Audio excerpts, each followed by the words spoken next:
Salut à tous, ravi de retrouver sur canalturf.com dans cette émission directe course. Réunion de gala en ce samedi 21 novembre sur l'hippodrome de Paris-Vincennes avec en point d'orgue le prix de Bretagne. Ce prix Bretagne est l'une des préparatoires et au prochain prix d'Amérique. C'est d'ailleurs la première des 4 B, préparatoire et qualificative donc pour l'épreuve reine du calendrier le dernier dimanche de janvier. Et cerise sur les gâteaux, ce prix de Bretagne groupe 2 servira de support au quintet ainsi qu'à ses dérivés. Voici ma sélection pour cette compétition. Je plaçais en tête le numéro 2 Anamix. Anamix qui avait terminé notamment deuxième du Grand Prix de Paris, c'était courant février.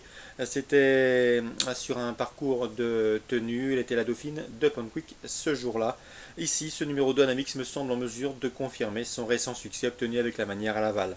Je poserai le numéro 10, Voltigeur de Myrthe, un cheval qui est au summum de sa forme. Il reste sur 3 succès consécutifs. Le cheval est au mieux, devrait pouvoir confirmer. Le 11, Hakim du Cap-Vert, lui aussi collectionne les bons résultats en pareille société depuis plusieurs semaines. Il a été le dauphin de Voltigeur de Myrthe dans le prix René Vallière, c'était le 21 juin. Ces deux-là se retrouvent avec la ferme intention de faire aussi bien. Sache également qu'Hakim du Cap-Vert a terminé deuxième de cette course l'an dernier.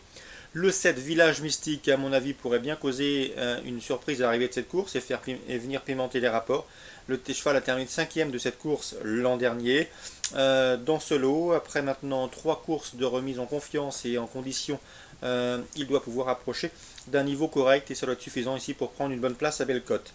Le 9, Amec Diaripré, qui pour sa rentrée après presque un an d'absence a gagné dernièrement à Vincennes dans une épreuve réservée aux apprentis. Un cheval également de tout premier plan. Je ne serais pas surpris de le voir à l'arrivée de cette course. Le 6, Holm Halls, il n'a pas fait l'arrivée dans la précédente édition, mais semble ici en mesure de se hisser dans la combinaison gagnante du quintet. Il a des références à faire valoir dans les tournois de Sadakabi. Le 8, Aladin des Cajoles, qu'il ne faut surtout pas condamner hâtivement sur sa 5e place, disqualifié après enquête dernièrement dans le prix Marcel Laurent. Auparavant, ce cheval avait prouvé à maintes reprises qu'il était compétitif à ce niveau. C'est un cheval qui a déjà gagné au niveau groupe 1. À mon avis, à la faveur d'un bon parcours caché, cette fois-ci, il peut venir chercher une bonne place et finir vite. Le numéro 1, Trébol. Trébol qui est le moins argenté du peloton, certes, mais le cheval a déféré les 4 pieds pour l'occasion, ce qui n'a plus été fait depuis de nombreux mois. Sachez également qu'il a gagné le Kimi Grand Prix, preuve de sa compétitivité au plus haut niveau, c'était fin juin. Et dans ce lot, je le pense capable de bien finir et pourquoi pas venir grappiller une place là aussi à Bellecote. Résumé chiffré pour ce prix de Bretagne édition 2015. 2, 10, 11, 7, 9, 6, 8, 1. En cas de non partant, je citerai le numéro 13, The Quick. En classe pure, il n'a rien à envier à ses adversaires du jour, mais cette course n'est pas un objectif pour lui. Il se prépare pour le Grand Prix d'Amérique. On va donc le courir à l'économie, le faire finir afin de le monter progressivement en condition. Ses objectifs se situent donc en fin de meeting d'hiver, à savoir Grand Prix d'Amérique et Grand Prix de Paris. Concernant la suite du programme à Vincennes, dans le prix Jacques de Vaulogé, une belle épreuve qui rassemble des jeunes pousses. Le 210 Crystal Money, le 209 Coquin Bébé, respectivement affichés premier et deuxième du prix Abel Bassini le 9 novembre, se retrouvent pour une revanche. Ils ont prouvé à maintes reprises qu'ils faisaient partie des meilleurs de leur promotion et devraient pouvoir le confirmer dans cette compétition. 210-209. Bien sûr, on leur opposera le 107 Cobra Bleu, quatrième de ce prix Abel Bassini, et ce après avoir eu un mauvais parcours. Le cheval a fini avec des ressources ce jour-là. Il ne faudrait pas être surpris de le voir prendre une revanche, d'autant que ce cheval a gagné le prix Albert Viel courant juin, preuve qu'il a de la qualité. 210, 209, 207, 3 choix incontournables dans ce prix Jacques de Vaulogé. Je serai également je vous invite à suivre le 201 Kite de Jumeli. C'est un cheval qui, à mon avis, a les moyens de rivaliser avec de tels compétiteurs. Un cheval d'avenir et qui ne cesse de s'améliorer.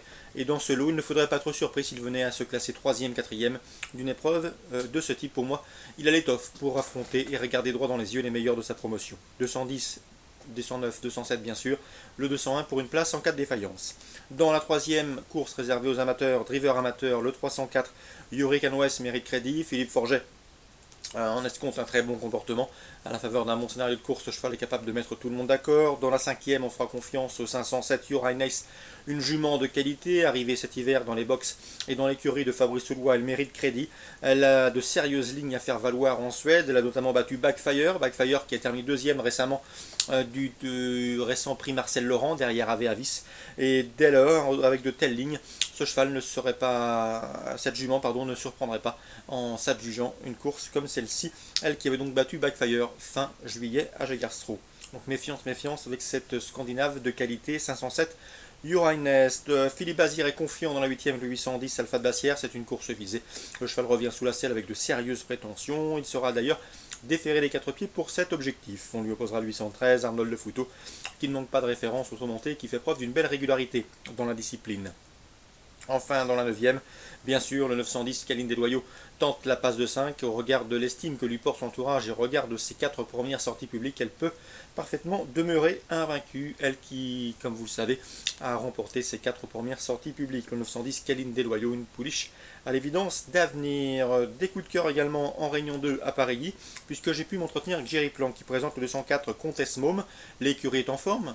Une de ses compagnes d'entraînement a gagné jeudi sur l'hippodrome d'Argentan. Et sachez que Comtesse Môme travaille aussi bien, si ce n'est mieux, que Chic Môme qui a donc gagné Argentan jeudi. On est confiant. C'est vrai qu'il y aura un long déplacement, c'est là que le bas blesse.